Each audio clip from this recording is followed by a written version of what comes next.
Well, here we are with the one and only Mr. Hamzah Sheeraz.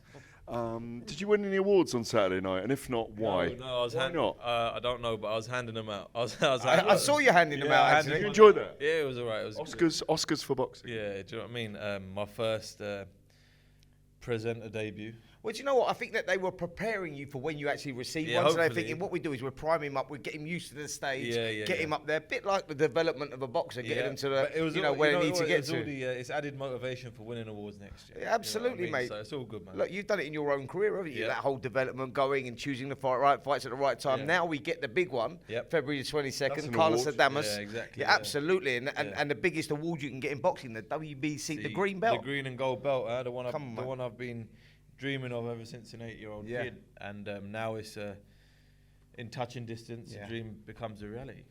Talk to us, if you will, if you might, in detail about when the bell rings, what you're facing in Carlos Adames, because not a lot of British fans who are watching this will have seen him. He hasn't really been on our screens very much.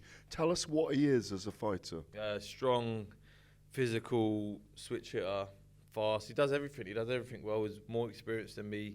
He's ticked more boxes than me. But then at the end of the day, you want to beat a champion like that. Do you know what I mean? Because then once you do beat a champion like that, there's no if, buts, or maybe. Just like you beat a legitimate world champion and you're deserved of it. It's one of those, isn't it, where when you box for the WBC belt and you get a champion of that, and you're right, a lot of people won't know who he is, but this guy has quality. He ticks every box, as in, like, he's got quick hands, as you say, switch hitter, timing's great, controls the distance. It's a huge step up for you, but when you challenge for a world title, generally, you are the underdog going into this one. And people will probably see that, I think people will probably see that as you going into this one, you will be the underdog. Yeah, no, for sure. And it's the case of, it's not a case of fighting for a vacant belt. You're fighting a champion, exactly. So automatically you are going to go in there as the underdog. But it's nothing new. Nothing new. Been there before, and I'm cherishing it. It's kind of nice going into a fight where people don't expect you to win, or they don't expect it to be a straightforward fight. Because for my last fight, everyone expected me to do what I do anyway, so it's kind of refreshing to be in this position again. Do you feel the pressure going into this one, because high expectations of you and people talking about you now not just being, the big talent of British boxing, but world boxing as well? And they say, do you feel that pressure, and how do you handle that? Do you know? I don't feel it. I don't feel it's pressure at all. Don't feel like it's pressure at all, because I'm enjoying it. You know what I mean? I'm enjoying it, taking every day in my stride, living in the moment, and just soaking it all in, because this is kind of position I've always dreamt of being in, and now I'm in it. There's no point of thinking, oh, it's pressure. I might just enjoy it. Do you know what I mean? Enjoy it, and then as long as in camp I do my mental, physical, spiritual best, then I'm good. You and I have spoken before about gladiatorial Rome, and how when you pull the gloves on and you get your hands wrapped, you feel that ancient thing inside you, and the Rajput tribe, the DNA, that fucking DNA, the killer DNA. So against Adames, because I asked you before about what weapon you choose as a gladiator, and it's not a mace. It's normally two swords, isn't it? Or a sword and a shield. Sword and a shield. How do you fight this guy in gladiatorial terms? Just by it's a sword and a shield all day long. Not two swords? No, not two swords. Because someone who can crack like this, you need a little bit of defence, do you know what I mean? But it's all about it's all about using the correct tools at the correct time. As simple as that. Offense, defense, and most importantly, going into this fight, it's about the mindset and being prepared to go into the trenches and being prepared for something to not go right in the fight and being able to overcome that. You've been there against Hammo Williams, so well, we know. That's the apprenticeship before you box away, and you seem to have ticked all those boxes, and you say, right, I've got to be prepared to go wherever I need to go to get victory here, and stay calm whilst doing it. Yeah, no, for sure. And I think what I'm finding exciting about this fight is there's questions I'm looking forward to finding out about myself. But when I say questions, it's not doubt. It's more like I know I've got that warrior within, so I'm looking forward to seeing it come come to like full effect. Just outside yourself for a moment, we're hearing Conor Benn and Chris Eubank has been close to being finalised. Who do you see winning that? And do you, and I know His Excellency Turki Al-Sheikh got you and Chris together, what was it, in December in Riyadh. Do you see that fight happening? And do you think Ben won't get the better of Eubank?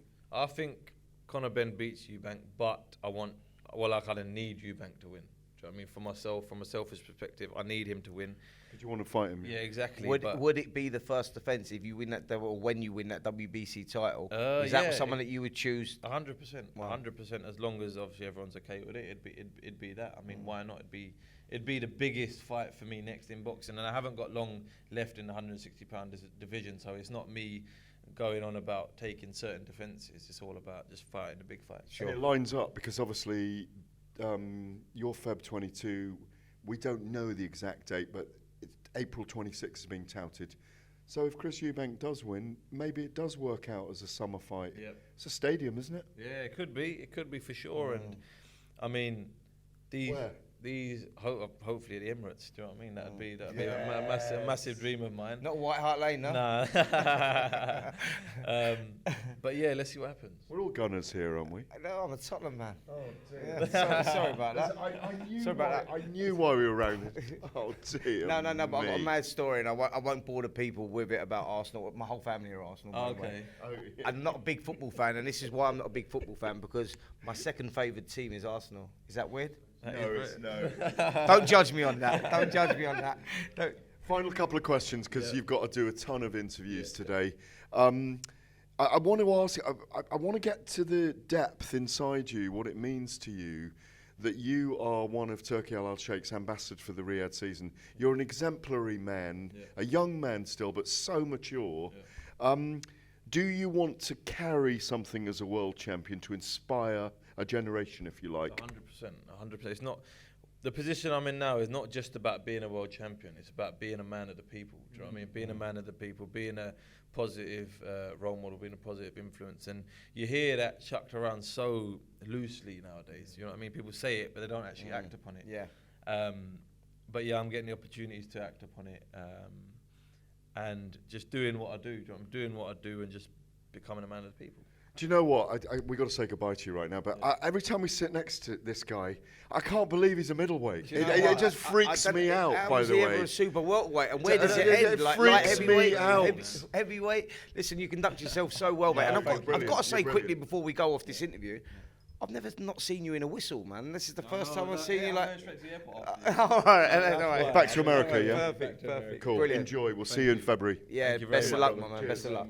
Thank you, Hamzah. Thank you. On AM, on DAB, via the talkSPORT app and on your smart speaker. talkSPORT.